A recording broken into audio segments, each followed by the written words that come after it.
O nosso tema hoje, irmãos, é um tema corriqueiro que tem a ver com falarmos sobre a divindade de Jesus. Vamos ler a leitura bíblica em classe, que está em João 1, de 1 a 4 e depois do 9 até o 14, tá? Então, cada um lê um versículo, eu vou começar. No princípio era o Verbo, e o Verbo estava com Deus, e o Verbo era Deus. Ele estava no princípio com Deus, e sem ele nada do que foi feito se fez. Agora o 4, quem pode ler? Nele estava a vida, e a vida era a luz dos homens. Agora pulamos para o 9 até o 14. Versículo 9. Estava a luz verdadeira, e alumia a todo homem que vem ao mundo. Estava no mundo, e o mundo foi feito por ele, e o mundo não o conheceu. Veio para o que era seu.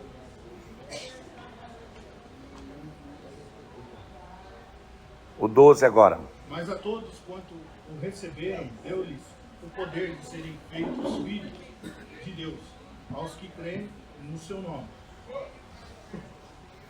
Os quais não nasceram do sangue, nem da vontade da carne, nem da vontade do varão, mas de Deus. E o Verbo se fez carne e habitou entre nós, e vimos a sua glória, uma glória do unigênito do Pai, cheio de graça e de verdade.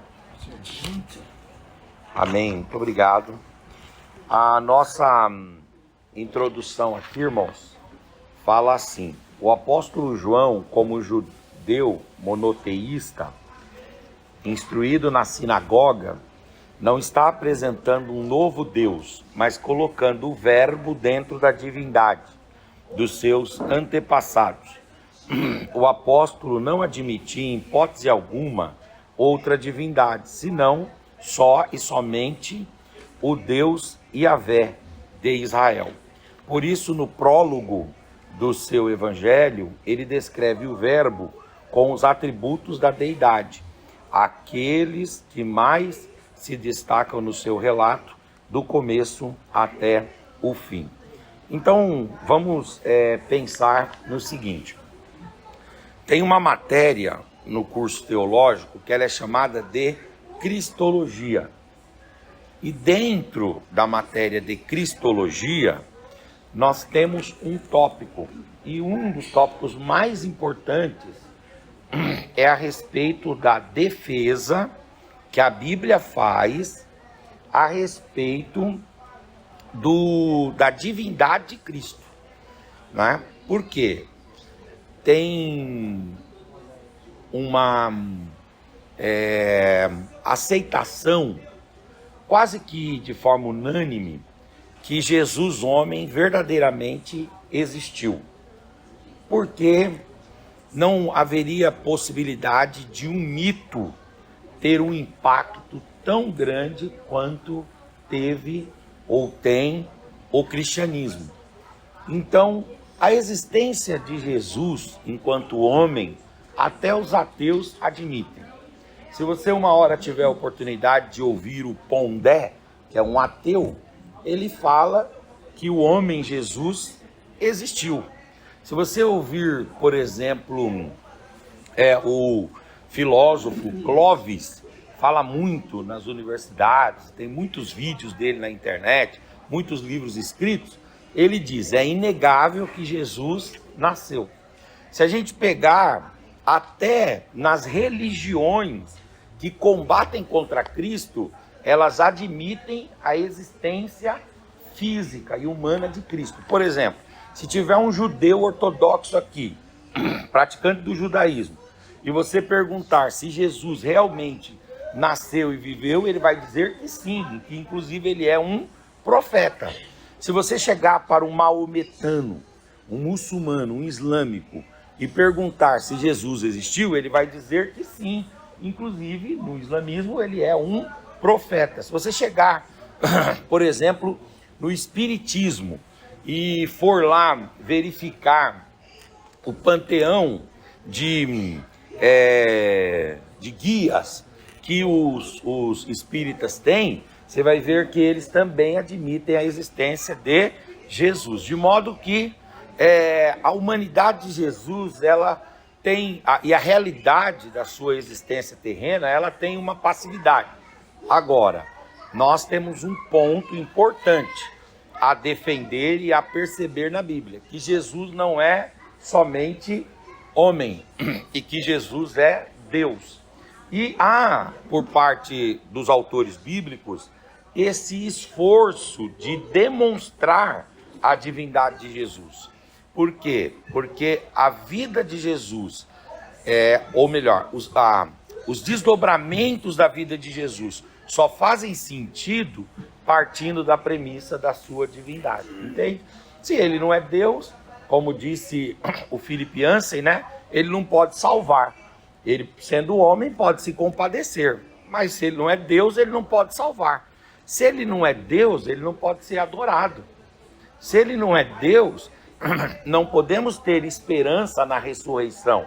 Se ele não é Deus, nós também não viveremos a eternidade com ele. Então é muito importante que a gente olhe para a cristologia a partir desse ponto que a cristologia põe, que é a divindade de Cristo. A cristologia defende isso, a teologia como um todo e a Bíblia Sagrada também. Agora, isso começa quando? Quando é que esse conceito da divindade de Jesus começa? É claro que ele começa no Antigo Testamento. Nós temos no Antigo Testamento versículos que indicam a vinda de um homem que não será apenas um homem com todas as prerrogativas e características humanas, mas que guardará também a revelação de Deus, ou seja, um homem divino, um homem com a divinidade, a divindade. Vamos ler aí, por favor, Isaías 7,14, por gentileza.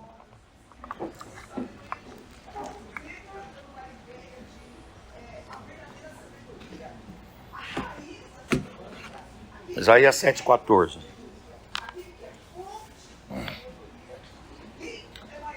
Quem pode ler para nós? Tá certo. O Senhor vos dará um sinal. Eis que uma virgem conceberá e dará à luz um filho, e será o seu nome Emanuel. O nome dele vai ser Emanuel, né? E o que significa a palavra Emanuel? A palavra Emanuel é uma palavra hebraica. E ela significa o quê? Deus conosco. Então, veja que o Isaías está profetizando isso 700 anos antes de Cristo. E ele está profetizando a vinda de um ser humano que iria ser ungido de Deus, daí o nome Messias, né?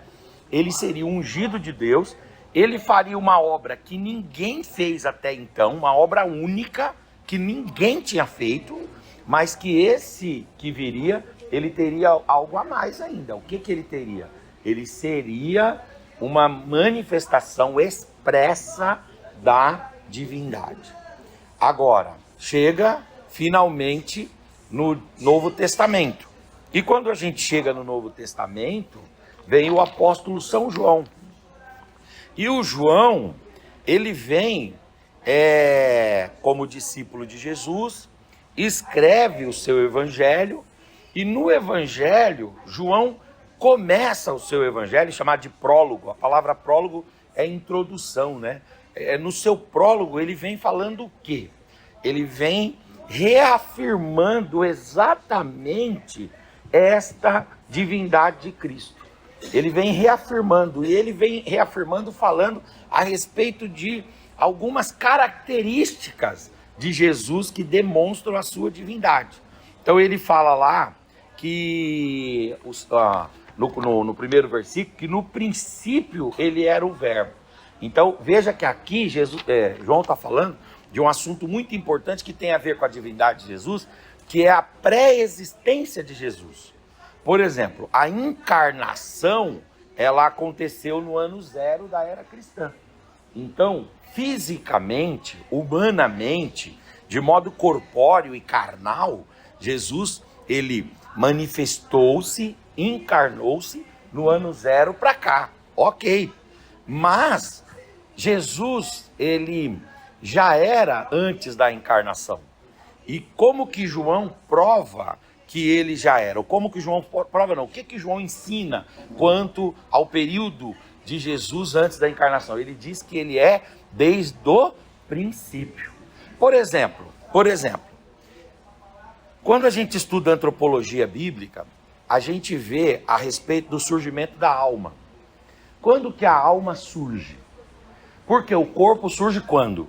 Quando o gameta masculino toca no gameta feminino e surge a alma, o corpo. Certo? Não, você precisa do espermatozoide, do óvulo, ali surge as células, vão surgindo tecidos até virar um corpo, sim ou não? Agora, quando que surge a alma? Isso aí foi palco de discussão na teologia. Não é fácil de resolver. Quando que a alma surge? Daí surgiram 3 linhas. A primeira linha, ela fala do traducionismo. E no traducionismo funciona assim. O pai fornece 50% da alma, a mãe 50%. E na hora que o corpo surge com cada um dos entes ali do casal, dando parte do corpo, cada um também dá parte da alma e a alma surge.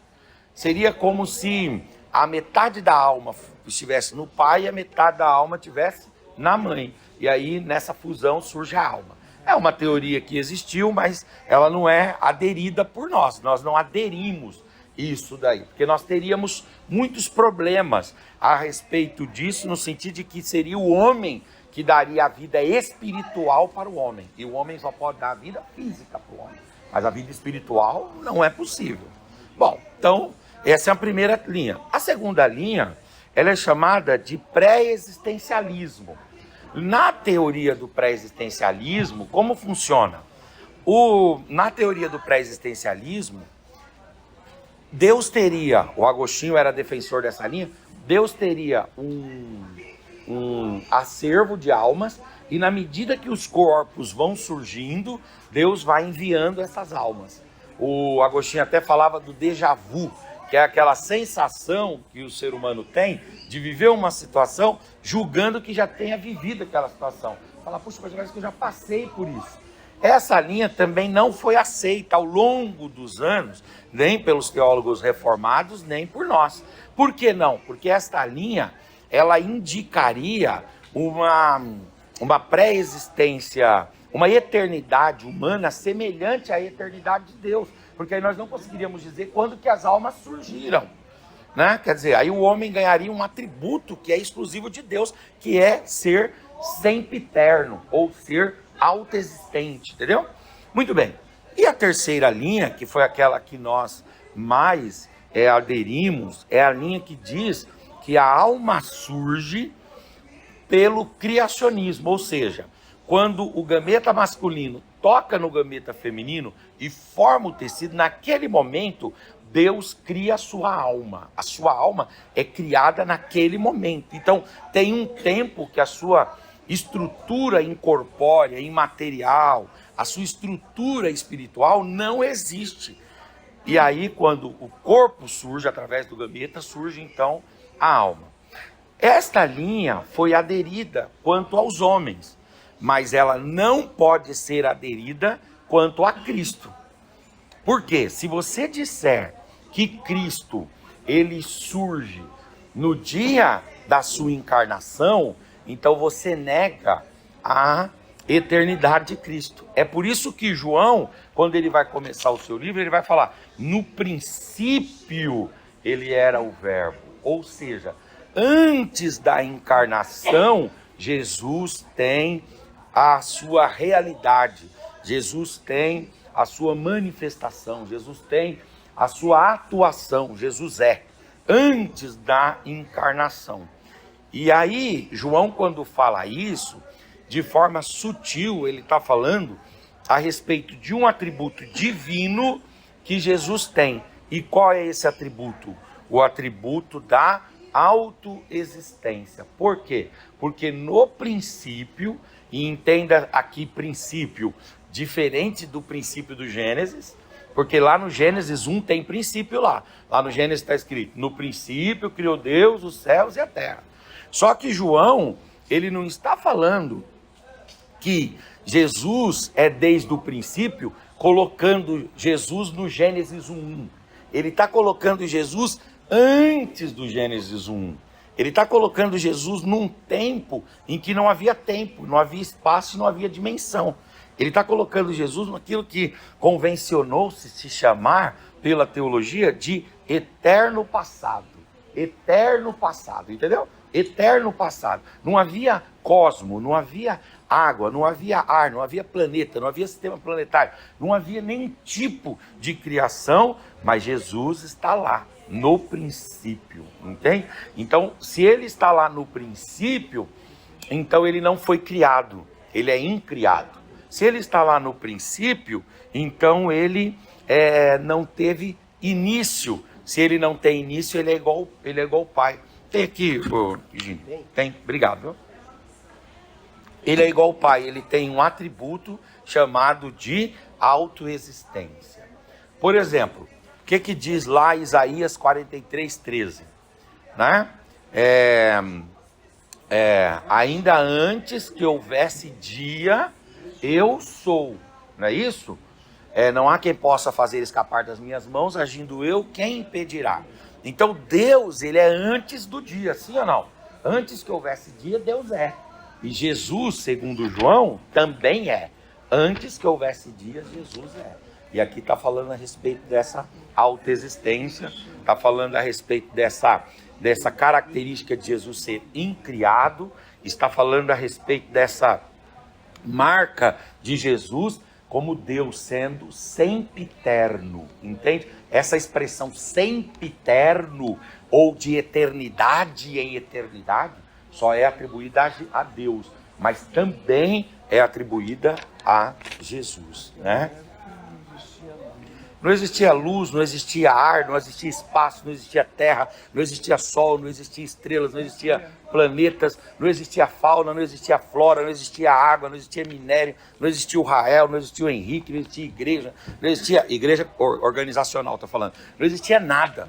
E mesmo não tendo nada, Cristo está lá, né? Ele é de eternidade em eternidade.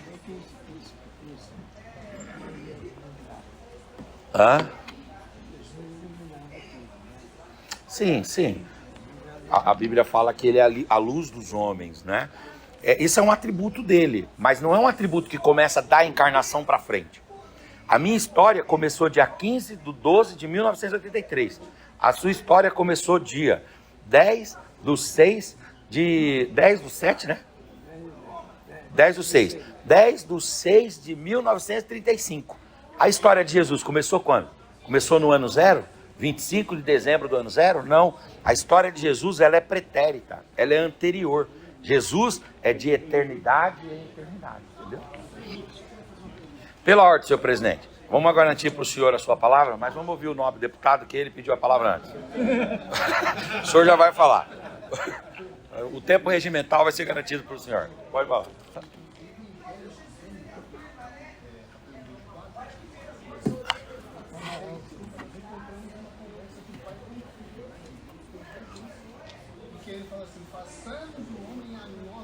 Isso, exatamente.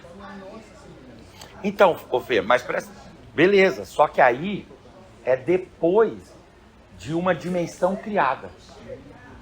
Certo? João está falando que ele é antes dessa dimensão criada. Não havia essa dimensão. Não havia.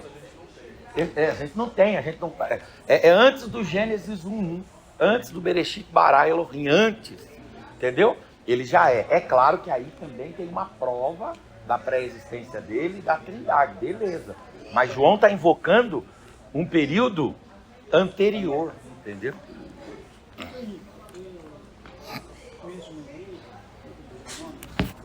E essa igreja diz que não pode chamar Deus de de Senhor. Por isso que eu estou diminuindo a classificação de Deus.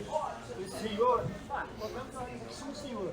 Mas quando fala na palavra, eu sou o Senhor que criei os céus e a terra, Senhor. Aí eles colocam o que no lugar de Senhor? Eles colocam outro nome, mas não colocam Senhor. Por isso que eu estou diminuindo. Os judeus, o que eles fazem? Quando aparece a palavra na Bíblia, né?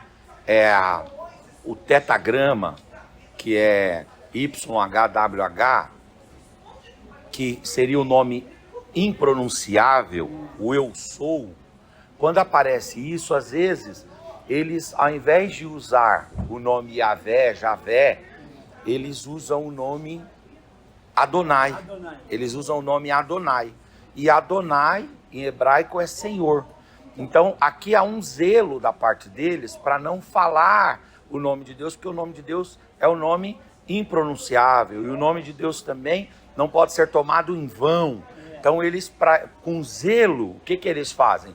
Eles colocam a palavra Adonai. Mas nós não nos alinhamos a isso aí. Nós não nos alinhamos. A nossa relação com Deus, nesse aspecto, ela é mais refinada do que a relação dos judeus. Porque o judeu não ousava chamar Deus pelo nome, né? Muito menos de pai. E nós chamamos de paizinho, né? Nós chamamos Deus de Pater. Nós chamamos Deus de Abba, né?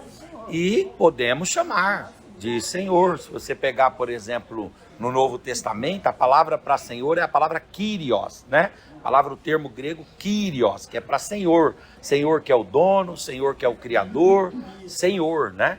Ou também outra palavra é a palavra Pantocrator, que é a palavra para Senhor dos Senhores ou Todo-Poderoso, né? Então, não tem problema a gente chamar, porque a própria oração modelo já foi ensinada para nós por Jesus, na qual Jesus nos ensina a chamar Deus de quê?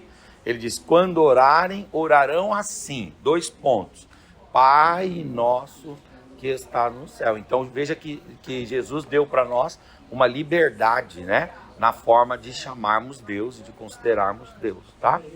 Oi. Eu trabalhei no Albert Einstein, e lá você não poderia falar Deus não dentro não, porque você chamava a atenção. Sim, israelita, né? Israelita. Eles têm esse costume. Então o tetragrama eles traduzem como Adonai, para evitar esse problema. Porque o nome de Deus é um nome impronunciável. Porque o segundo mandamento, qual que é o segundo mandamento, irmãos? Aliás, o terceiro mandamento, né? Primeiro é não terás outros deuses. 2, não farás imagem. E o 3, qual que é o 3? Não tomarás o nome do Senhor teu Deus em vão. Como que eles entendem não tomar o nome do Senhor em vão? É não falar o nome de Deus. Nós abusamos do nome de Deus. Se Deus quiser, Deus abençoe, vai com Deus, querendo Deus, né? Deus sabe, Deus pode, né? Tudo a gente vai colocando Deus. O judeu não tem essa prática, entendeu? Eles o nome de Deus, eles não pronunciam. Esses dias nós estávamos na aula passada.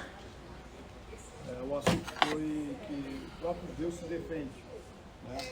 Quando ele entra numa situação, quando nós entramos numa situação que o assunto não é conosco, que é direto com ele mesmo se defende. Nós tivemos um exemplo aí agora do pessoal lá de Hollywood, né, os artistas, né? E eles tiraram o nome de Jesus da reunião. Falaram, não, ele nem passou por aqui. O próprio Deus se defendeu, assim, a cidade toda pegou fogo, né? Falaram, então eu não passei? Ele passou, né? Mas eles não acreditaram que ele passou. Ele falou que ele não passou. Todas as casas pegaram fogo, só não pegou fogo a casa que ele passou. Tá? E aí até esqueceu de contar isso daí, né? O próprio Deus, ele vai se revelando, vai se mostrando, né? E vai dizendo como ele quer ser conhecido, né? Muito bem. Uma outra situação que João vai trazer aqui, logo no comecinho, no princípio era o verbo. Então essa expressão tem a ver com a autoexistência de Cristo, ok, irmãos? A autoexistência. Tem a ver com o fato dele ser incriado. Tem a ver também com o fato dele ter esse atributo incomunicável de Deus, que é da eternidade em eternidade, ou a eternidade, né? Agora, ele fala também que o verbo estava com Deus. Essa expressão, o Logos, né, estando com Deus, João tem uma intenção por trás. Qual a intenção de João ao dizer que ele estava com Deus? É não confundi-lo com o Pai. Por quê? Existe um negócio chamado trindade modal. E o que é a trindade modal? A trindade modal, ela inclusive é a razão de nas nossas igrejas não podermos cantar pela Convenção Geral das Assembleias de Deus hinos do Voz da Verdade. Por quê? O Voz da Verdade, ele defende essa teologia da trindade modal.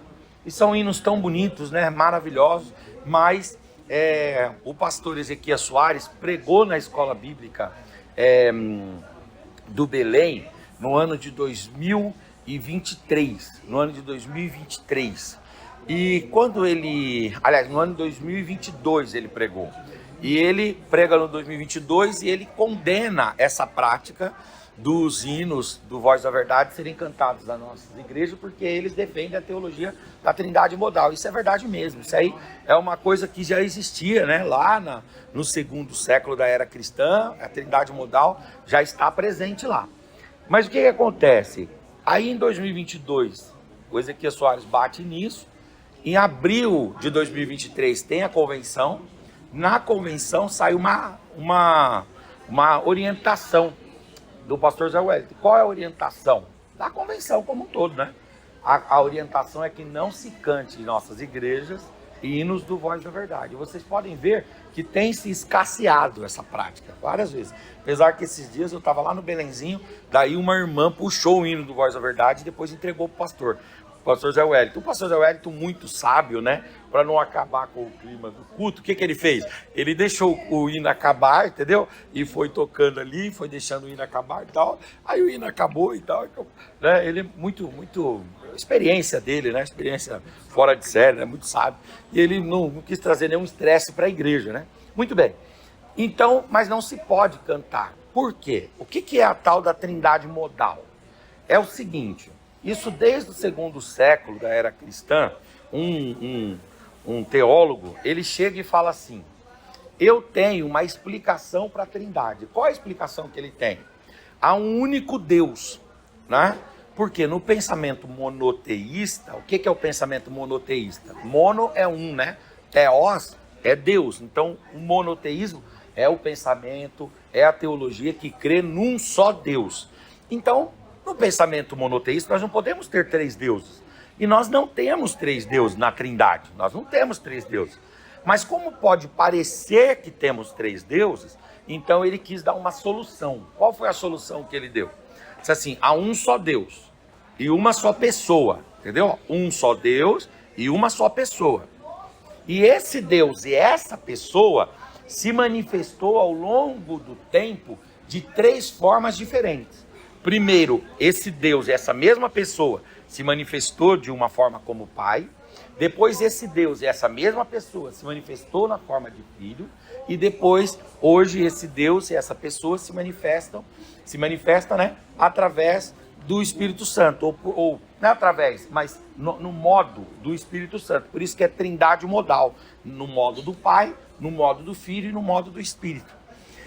E aparentemente essa linha está certa, sim ou não? Aparentemente está tudo bonito aí, mas tem uma sutileza terrível. Qual é a sutileza? A sutileza é que esta linha, ela nega a existência da trindade e nega a individualidade das pessoas da trindade. Como é que nós concebemos Deus? A partir da Bíblia, a gente não inventou isso aí. A gente não inventa a roda. Salomão falou que nada do que é não foi. A gente está vivendo mais do mesmo. A história se repete, né? Então, como que a gente crê? Que Deus é um só, mas dentro da natureza de Deus, nós temos três pessoas: o Pai, o Filho e o Espírito Santo. Entende, não? Um único ser, mas que está composto de três pessoas. E o Filho, ele é distinto do Pai. E o Pai é distinto do Espírito. E o Espírito é distinto do Filho. E esta pericorese, né, o grego chama de pericorese. Essa pericorese, quer dizer, essa sincronia, essa sintonia é tão fina que praticamente a gente não percebe quando é o Pai, quando é o Filho, quando é o Espírito. Entende? Por quê? Porque eles trabalham de forma tão harmônica, de forma tão ajustada, eles trabalham de forma tão sincronizada que às vezes a gente não percebe. Porém, a Bíblia, ela mostra a individualidade destas personalidades em Deus. Ou seja, o ser só composto por essas três pessoas. É por isso que João, ele vai falar que no princípio era o verbo, e o verbo, ele estava com Deus. Essa ideia dele estar com Deus ensina o quê? Ensina que ele não é ele não é o mesmo que o Pai, no sentido de não ser a mesma pessoa, entende? Ter a sua individualidade, ter a sua independência, ter a sua personalidade, tá? Então, João, ele é intencional quando ele escreve isso aqui. Vocês já ouviram falar que nenhuma palavra na Bíblia, nenhum ponto na Bíblia é inútil? Nenhum ponto na Bíblia é inútil. Quando ele fala, ele estava com Deus, quer dizer que ele não se confunde em pessoalidade, em subjetividade, em personalidade com o Pai. O Pai é uma pessoa e ele é outra pessoa. E o Espírito é uma outra pessoa. Agora, são três deuses? Não, é um Deus só que é composto por três pessoas. Tanto que a palavra, não vai esquecer o que eu vou falar, tanto que a palavra para Deus no Antigo Testamento é a palavra, aliás, a palavra para falar da unidade de Deus no Antigo Testamento é a palavra Eshad, que também fala de unidade cristã, unidade com os irmãos, unidade no casal, etc. E a palavra Eshad, ela indica uma unidade que aceita frações no seu interior, a chamada unidade composta, certo ou não? Então, por exemplo, quando eu digo assim, uma caixa de leite, vou falar uma caixa de leite, aquela que tem vários 12 caixinhas, uma caixa de leite, é uma caixa só de leite? É uma única caixinha de leite? Não, ali são 12 caixinhas. Outro exemplo que a gente pode dar unidade. Um cacho de uva, você chegar e falar assim, a gente está comendo aqui um cacho de uva. Um cacho de uva, eu estou pegando o quê? Várias uvas, não sei quantas uvas vem. Eu já contei a mexerica, que vem 11 gomos na mexerica. Na uva eu nunca vi, né? 32. O senhor já contou, irmão Davi? Eu já contei, viu, Davi? Vamos lá, pela ordem. Quantos saquinhos tem em cada gomo, né? Porque cada um... Irmãos, pelo amor de Deus, vai. Mas sabe que o voz da verdade, eu não lê isso aqui, no princípio era o verbo e o verbo estava com Deus. E o verbo era Deus. Ele não vai para esse pensamento? Não, ele é Deus. O verbo é Deus. Mas o verbo é Deus no sentido de que ele faz parte da natureza de Deus e não no sentido de que ele confunde-se com o Pai. Nós somos homens, mas eu sou o Henrique, você é o Tosqui, certo não? Mas nós somos homens. Aqui nós temos homem, ser humano, mas cada um é um. Então, eles pegam esse texto e pegam outros, quando ele fala, por exemplo, eu e o Pai somos um, entendeu?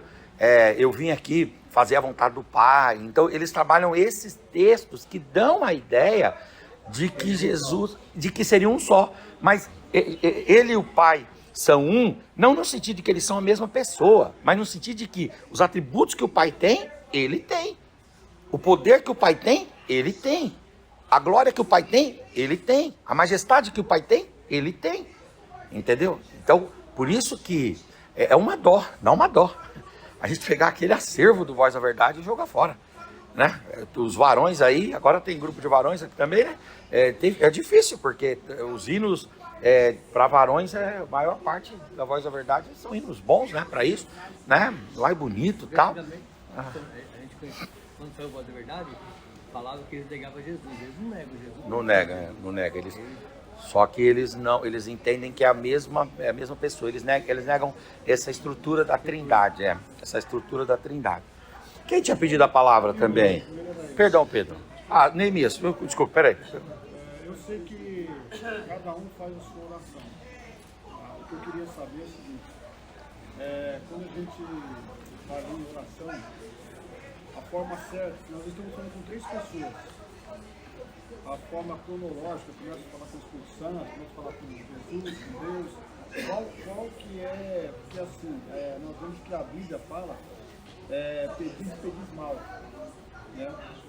Então, eu queria entender essa parte e como se deve começar uma oração com reverência, com sabe, da família, para perdão, para entrar ali naquela comunhão, para falar com o Senhor, né? Então, eu queria saber se existe alguma uma oração que ela é mais comunhão ali, né? Digamos assim, pelo modelo bíblico, a oração ela é sempre endereçada ao Pai, mas ela é em nome do Filho, né?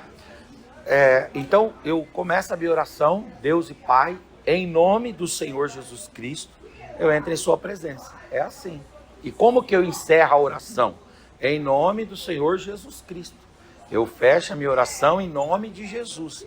Agora, a gente ora errado, não porque a gente não sabe a formalidade da oração. A gente ora errado porque a gente pede coisa que não é para nós. Pede coisa que a gente julga estar precisando, mas não é a nossa real necessidade, entendeu? Então, por isso que Tiago fala, vocês oram, não recebem porque pedem mal. Pedem para o vosso próprio deleite. Ele não fala da forma, ele fala do conteúdo da oração. E, independente da forma como a gente ore, o importante é orar. Por quê?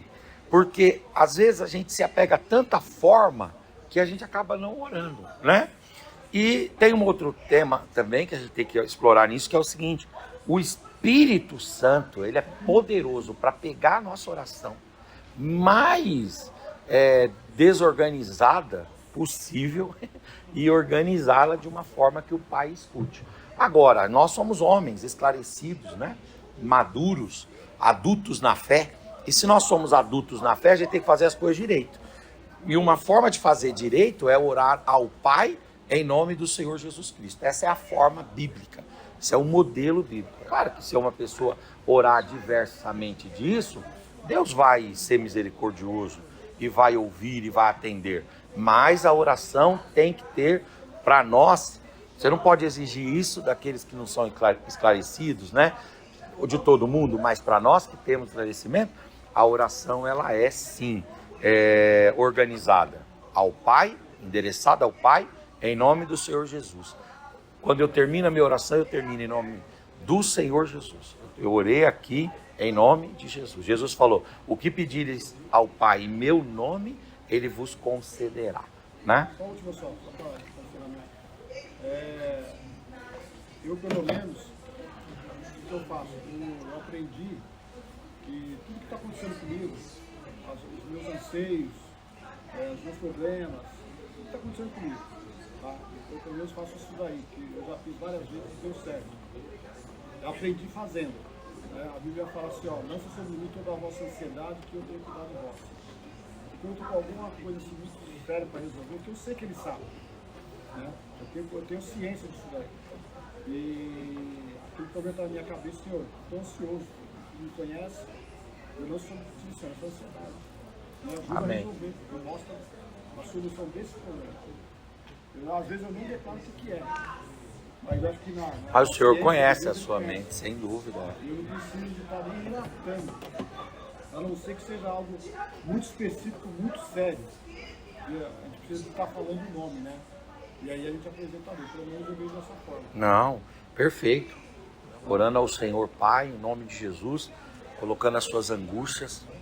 O Espírito Santo é poderoso para ouvir, traduzir e entregar a Deus, né? Fala, Pedro.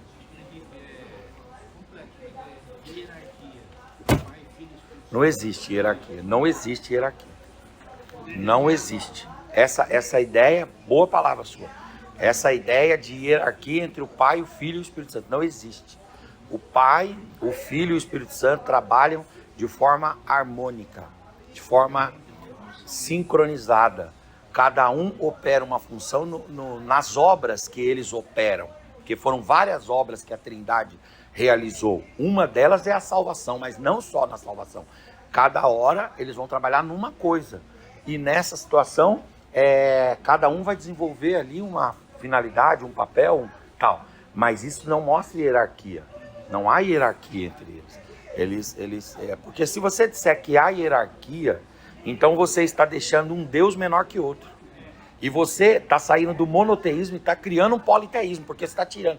Porque a nossa fé, ela diz que no núcleo de Deus existem 3 pessoas. Mas essas 3 pessoas, elas são iguais em poder, em honra, em glória, em majestade, em atributos comunicáveis, atributos incomunicáveis. Elas são iguais. Agora, se a gente diz que uma é menor, então a gente deslocou. A gente mexeu na estrutura da Trindade. E biblicamente a gente não tem autorização para fazer isso. Agora, dá a impressão de uma submissão de Cristo. Dá uma impressão, sim ou não? Enquanto homem, porque ele orava a quem? Cristo. Ele não falava, ele não levantava o pão e falava, dou graças a mim mesmo. Ele não falava isso.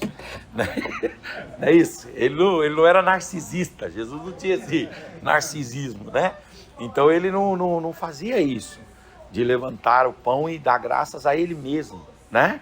Ele dava graças ao Pai. Ele dizia que ele veio cumprir a missão do Pai. Ele dizia que ele estava ali para obedecer até a morte de cruz, o Pai. Então dá a impressão, nesse plano da salvação, de uma hierarquia. Mas a gente precisa lembrar que isso tem a ver com o aspecto da salvação, e isso tem a ver com a humanidade dele. E o que ele veio fazer, a humanidade dele, o que ele veio fazer aqui. Mas não em relação a poder, não em relação à glória, não em relação à dignidade, de jeito nenhum. Não há hierarquia na Trindade. Boa palavra aí, né? Então, por exemplo, às vezes quando eu vou fazer alguma coisa, quando eu saio, eu sou o Senhor, me guia, ser guiado pelo Espírito Santo, ser guiado pelo Pai e pelo Espírito Santo. Tá certo, Senhor? Eu já falei para o senhor, se o senhor não orar e o senhor fizer só assim, ó, Jesus, o Espírito Santo vai interpretar esse gemido seu aí e vai entregar para Deus. Acabou. Antes que houvesse em nós palavras, ele já sabe. Agora, quanto mais a gente puder ir organizando a nossa mente, nós somos adultos, nós somos maduros. Exige-se de nós que a nossa linguagem também acompanhe a nossa maturidade. E na nossa linguagem, se nós pudermos entender a função e irmos, orando a Deus na forma que a Bíblia ensina, com certeza a nossa mente se tornará mais organizada. A exposição da nossa fé se tornará mais didática, né? Nós teremos uma fala mais bíblica e assim sucessivamente. Essa oração breve, uma experiência minha anteriormente, eu estava fazendo uma prova, eu estava estudando, né? Para fazer uma prova. E aí eu fiz a primeira vez, reprovei. Aí eu fiz a segunda tentativa, reprovei. Irmãos, ó. Aí eu peguei e refiz, né? Eu reprovei. Aí eu fiz a segunda e reprovei. Aí eu falei assim, não, vou refazer o curso novamente. Fazer a prova. Aí refiz o curso, anotei, reprovei de novo. Aí eu falei assim, eu me entrego assim, falei, Jesus, me ajuda. Aí eu peguei e refiz a prova, tinha outra chance. Praticamente gabaritei. Quando eu comecei a ler as questões, Deus me deu Iluminação, para entender as pegadinhas que lembranças e tal. É isso. Então foi uma assim, aí eu lembrei de Neemias nessa oração. Quando ele vai chegar lá, rei, Xerxes lá, ele pede graça a Deus para falar com o rei. A maioria das orações bíblicas são rápidas. A gente só tem 2 orações longas na Bíblia. Em regra, as orações são rápidas. Agora, são constantes. São constantes. Se a gente sai para trabalhar, eu não preciso ter conversas longas com você. Mas se a gente ficar 10 horas juntos, ao longo do tempo, a gente conversou 1, 2, 3 horas. Por quê? Como é que tá? Tá tudo bem? Você já resolveu aquela situação? Ó, precisa resolver aquela outra. Ei, rapaz, fulano tá chegando aí. Meu amigo, poxa, hoje é aniversário da minha filha. E aí, como é que tá a sua família? Tá tudo bem. Pô, você viu que a gente tá em contato. Esse contato com Deus, ele deve ser constante. É isso que é orar sem cessar.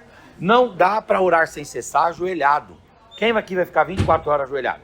Não dá. Então como é que eu faço para orar sem cessar? Toda hora eu vou falando com Deus. Ainda que eu faça micro orações ao longo do dia, né? Muito bem, irmãos. Então, João, ele vai falar sobre Jesus ser incriado, Jesus ser autoexistente, Jesus ser eterno. Ele vai falar a respeito de Jesus estar com Deus, quer dizer, não se confundir em personalidade com o Pai nem com o Espírito. E ele vai falar que Jesus é Deus. Então ele vai falar, Jesus era Deus. Aí o Tosqui falou aqui, então será que os testemunhas de Jeová, o Voz da Verdade não pegam esse texto aí para falar que ele é Deus? Então vamos entender em que sentido João está falando que ele é Deus. Porque se João está falando assim, ó, vamos pensar aqui, irmãos, ó. Se João está falando assim, que ele é Deus, no sentido dele ser, de fato e de verdade, a mesma pessoa do Pai, existe trindade aí? Então está errada a teologia da trindade. A teologia da trindade modal está certa e a nossa teologia está errada. Você entendeu isso aqui, não?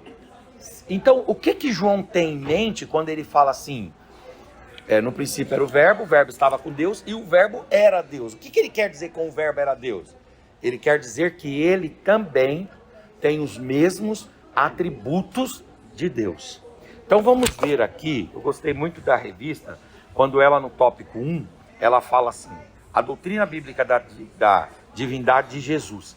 Aí ela começa a colocar vários versículos na sequência mostrando a divindade de Jesus. Olha só. Jesus é Deus, ponto. Quer dizer, isso é uma coisa resolvida. O Novo Testamento é direto quanto à natureza divina de Jesus. João 1 diz o quê? E o verbo era Deus. Aí João vai citar, a revista vai citar João 20, 28, que é uma palavra de Tomé. Ao que Tomé lhe respondeu. Olha o que Tomé fala para Jesus. Senhor meu, e aí ele vai chamar Jesus de quê aí? Deus meu. Ele vai chamar Jesus de Deus meu. O Tomé não é judeu? Sim ou não? E o judeu não adora Yahvé? Como é que ele está chamando Jesus de Deus aqui? Será que ele está cometendo aqui uma blasfêmia? Porque a pena pelo politeísmo era uma pena dura. Ele podia ser morto aqui, né? Ele era blasfemo, ele podia morrer apedrejado. Mas ele, ao conviver com Jesus, ele percebeu que Jesus não era simplesmente um homem, Jesus era Deus. Aí quando Jesus está ressurreto diante dele, ele vai e fala, Senhor meu e Deus meu. Ah, interessante. Quando Paulo vai falar sobre isso em Filipenses 2,6, ele vai dizer, mesmo existindo na forma de Deus, Paulo vai dizer que ele existiu na forma de Deus, ou ele existe na forma de Deus, não considerou ser igual a Deus, que deveria ser retido a qualquer custo. Então, aqui é na Nova Almeida atualizada, na nossa arte, sendo em forma de Deus, não tomou por usurpação ser igual a Deus, antes kenosis é auto-esvaziamento, esvaziou-se. Tá? Isso na humanidade, na revelação da humanidade.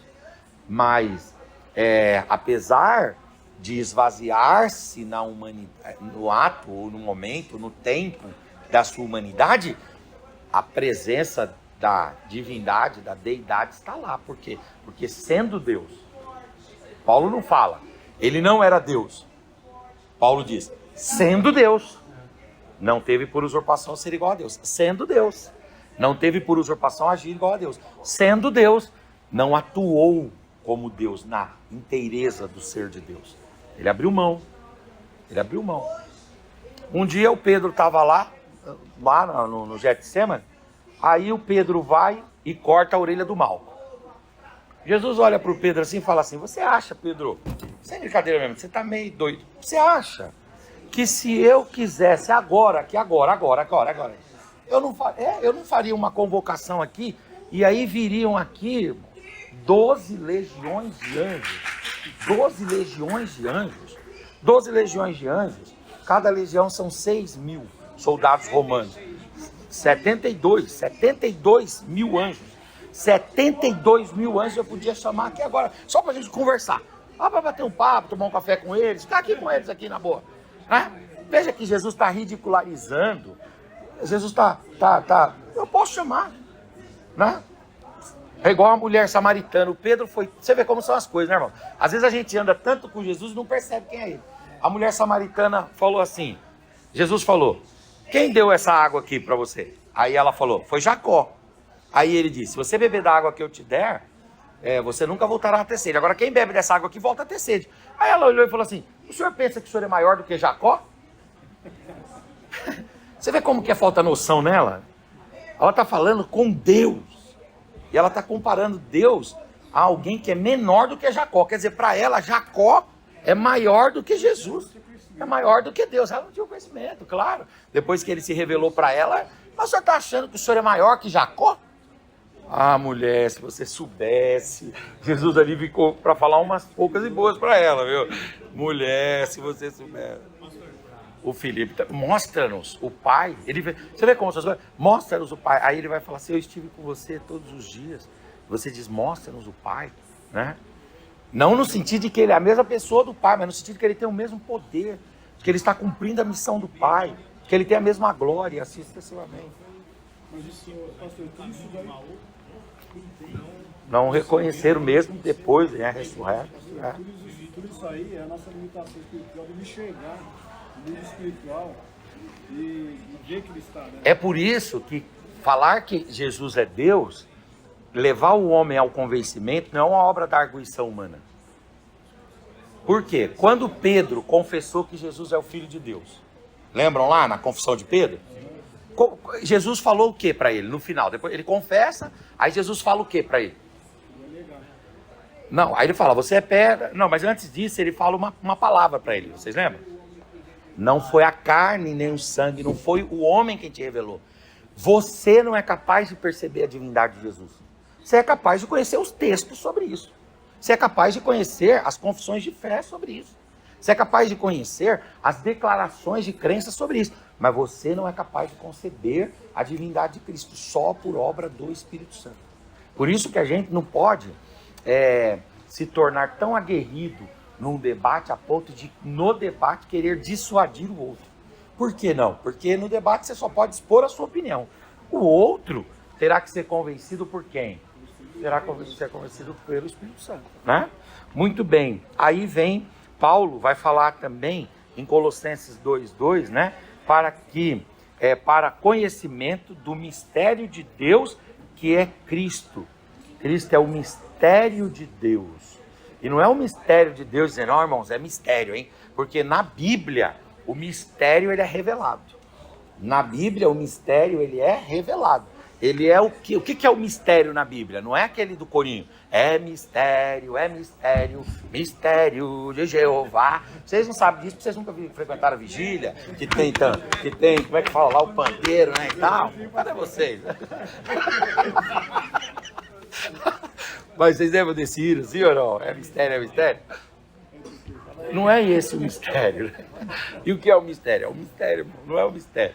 O mistério bíblico é algo que por um tempo esteve oculto, mas que depois foi revelado. Então esteve guardado por um tempo. Jesus é o mistério de Deus, no sentido de que por um tempo nós não o conhecemos, nós não o identificamos. Mas isso significa que ele não existia? Isso significa que ele não era? Não, ele já é desde o princípio. Estava com Deus, todas as coisas foram... Ele sempre foi, ele sempre esteve, ele sempre atuou. Mas nós não o víamos. Por que não? Porque ele era o mistério de Deus. Mas um dia esse mistério foi revelado, né?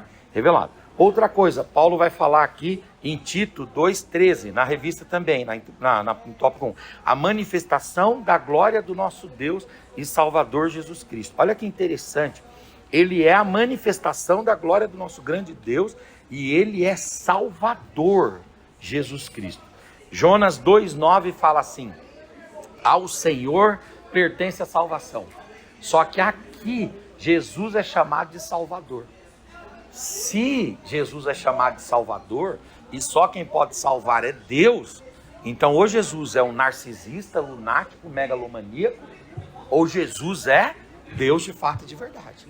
E se aqui está dizendo que ele é Salvador, Paulo teve essa experiência da salvação, nós também, ao admitirmos que ele é Salvador, nós estamos em ricochete admitindo também a sua divindade.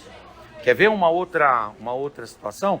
2 de Pedro 1, aos que conosco obtiveram fé igualmente preciosa na justiça do nosso Deus e Salvador Jesus Cristo. Veja que Pedro vai chamá-lo, né, de Deus e Salvador. E depois, 1 de João 5,20, e nós estamos naquele que é o verdadeiro, em seu Filho Jesus Cristo. Este é o verdadeiro Deus e a vida eterna. Olha o que João fala aqui em 1 de João 5,20, que Jesus é o verdadeiro Deus e a vida eterna. Ele é o verdadeiro Deus. E João, ele tem uma mente monoteísta, que não pode ter outro Deus. Por exemplo, uma das razões porque Deus levou no Antigo Testamento os judeus de Judá para o cativeiro babilônio e o cativeiro medo-persa e persa, foi exatamente pelo fato de que eles eram idólatras, vocês lembram? Por causa da idolatria. Então na Babilônia, na Média e também lá na Pérsia, Deus limpou de dentro dos judeus a prática e a ideia do politeísmo. Chega no Novo Testamento, vem João e ele admite que Jesus é Deus, só que sem deixar de crer em Deus. Então o que ele fez aqui? Ele compreendeu que dentro do único Deus, o único e verdadeiro Deus, há um só Deus, nós temos três pessoas. E Jesus é uma destas pessoas, né? Aí eu queria, irmãos, eu não sei quanto tempo a gente tem, que hora está terminando? 10, falta mais 5 minutinhos. Eu queria dizer o seguinte aqui para vocês, ó. A gente, depois nós temos aqui a questão do arianismo e tal, mas que vai cair nisso aqui que eu vou falar, para a gente finalizar aqui, minha aula encerrou já. Mas é o seguinte, ó. Os irmãos aqui, como crentes, servos de Deus, estão convencidos da divindade, da deidade de Cristo? Sim ou não? Pelos argumentos do homem, são os professores que provaram isso para vocês? Não.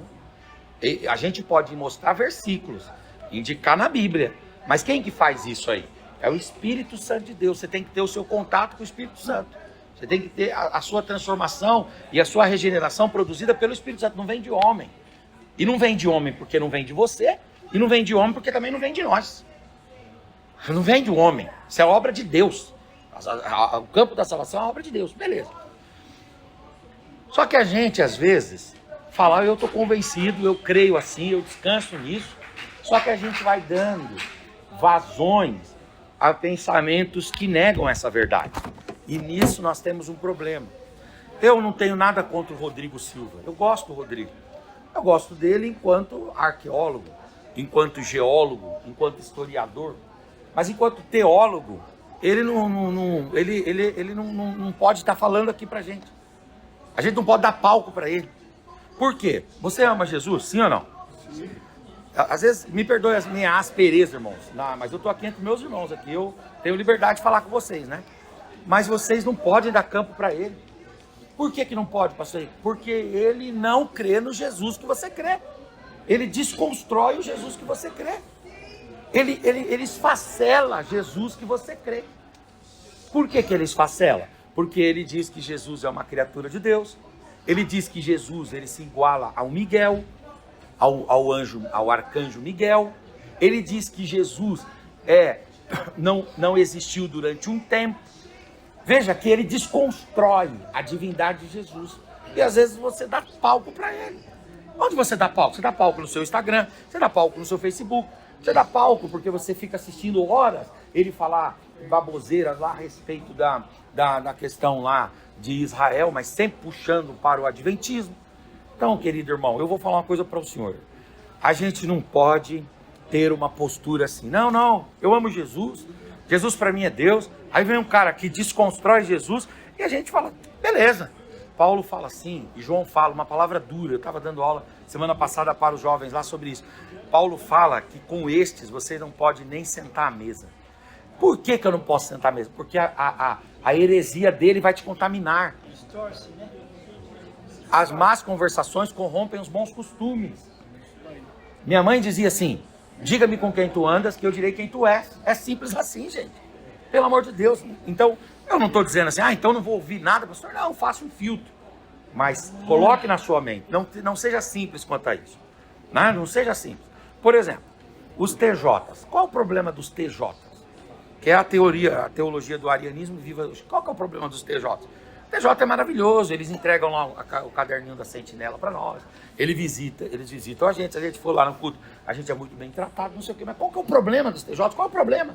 O problema é que a hora que a gente sentar e perguntar, e a respeito de Jesus, meu irmãozão, só fala para mim sobre Jesus, na sua visão assim, para eu entender qual que é a linha de raciocínio.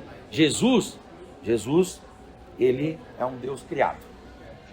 Jesus não é igual o Pai em poder, em glória, etc, etc. Você consegue compreender o que eu estou dizendo? Então, eu quero dizer para os irmãos que isso parece uma coisa boba, mas a gente vê o alcance desse pessoal de forma muito grande. E sem querer, a gente vai dando vazão e espaço e plateia e tal. Para quê? Para que eles difundam a teologia deles. Para que eles quebrem a nossa teologia. Para que eles desfaçam, não é a nossa, porque é nossa, bíblica. Teologia bíblica, para que eles desfaçam da teologia bíblica. Então eu queria pedir aos irmãos assim, tomem muito cuidado. Eu sei que às vezes a gente é zeloso demais, né? E acaba sendo até intransigente, mas tem coisa que você tem que ter zelo.